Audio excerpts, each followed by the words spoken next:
Vanoggend 12:00, vanmiddag 12:00. Het is met Santi gepraat op die live op TikTok en Facebook. En Santi is 'n jaar en 22 dae op die karnivoor dieet. Sy het haar reumatoïde artritis soveel verbeter. Sy's 90% pynvry.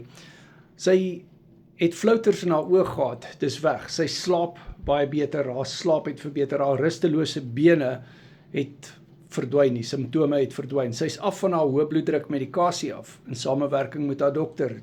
Sy's af van haar diabetiese tipe 2 medikasie af, in samewerking met haar dokter.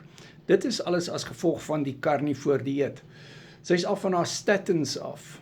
Dit is die cholesterol medikasie, in samewerking met haar dokter. Sy's 31 kg af. Sy's 17 centimeter af, 17,5 centimeter wat sy af is, om die middel.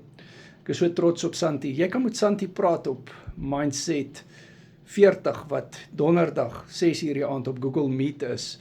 Sy is een van ons coaching vriendinne op die karnivoor en Ketoword coaching, en sy het baie wysheid, en sy vertel het soos dit is. Sy's 90% pynvry van die reumatoïde artritis. Sy's af van haar reumatoïde artritis medikasie. Sy's nog net op een medikasie van al die ander reumatoïde artritis medikasie waarop sy was.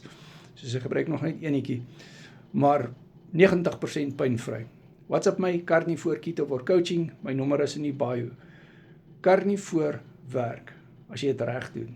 As jy dit nie reg doen nie, dan gaan jy sukkel. Santi het ook gesê, in daardie live, jy kan dit gaan luister, ek het dit gelaai op YouTube en TikTok en Facebook, sê sy moedig mense aan om die coaching te doen, want mense doen goed verkeerd, as hulle op hulle eie karnivoor probeer doen.